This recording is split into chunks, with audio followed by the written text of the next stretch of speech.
السلام عليكم، يا رب جميعا تكونوا بخير. انا امل سكرية. او اول مرة تشوفوني ما تنسوش تعملوا لايك وشير ومتابعة لقناتي. عايزة اقول لكم ان الكفتة دي من احسن انواع الكفتة اللي انا بفضلها.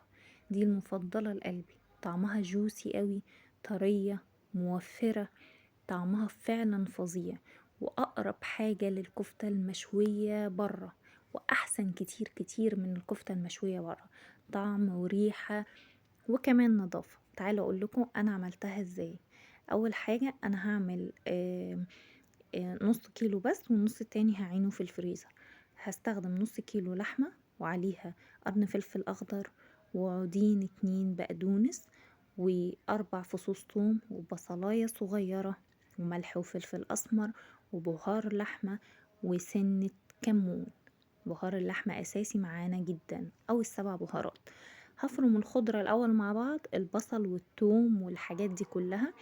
أنا معايا كيلو فمزودة عشان هعين نص في الفريزر ونص هشتغل بيه. كنا اتفقنا ان احنا نعمل وصفات، كل ما نيجي نعمل حاجة نعمل وصفات بزيادة لشهر رمضان ان شاء الله.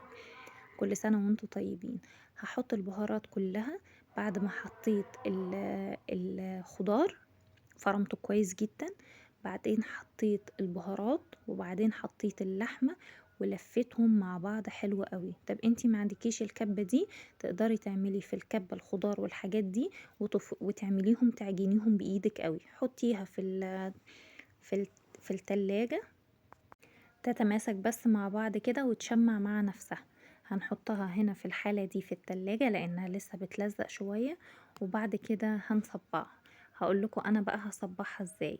حطيت معلقتين مية بصل. لو ما عندكيش مية بصل تقدري تجيبي نص معلقة آه، صلصة، تحطي عليها يعني ربع معلقة توم بودرة، وربع معلقة بصل بودرة، او بهارات الكفتة المشوية، ومعلقتين مية، وتقلبيهم في بعض كويس وتدهني ايدك بيهم.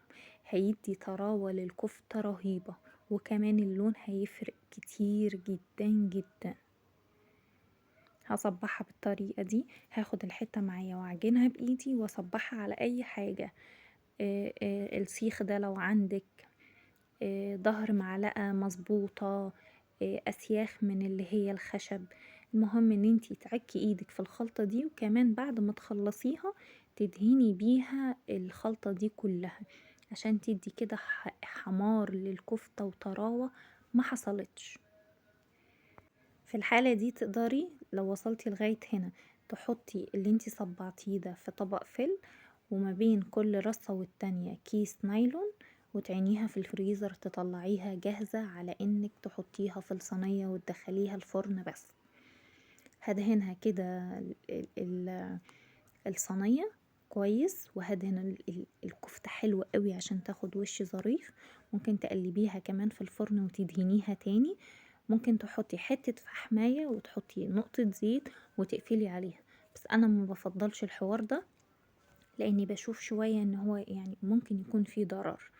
هتطلعيها بقى بعد ما تستوى، وتحطيها على رشة جرجير، رشة بقدونس، تعملي جنبها مكرونة، تعملي جنبها عيش وسلطة وطحينة، تاكليها بألف هنا وصحة. طرية جدا، طعمها ممتاز، ريحتها ممتازة، احسن كتير كتير ما تشويها برا، او كمان تشويها على الفحم. يعني الشوي برا دلوقتي بقى الكيلو ب35 جنيه. شايفين؟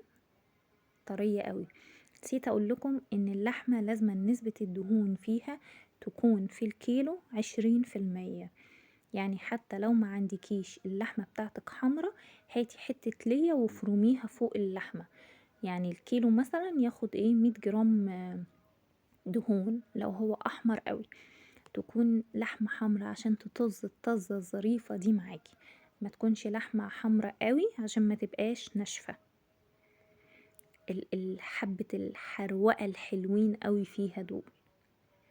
ممكن تشويها برضو بالطريقة دي على الفحم لو عندك الشواية في البيت. بألف هنا، ما تنسوش اللايك.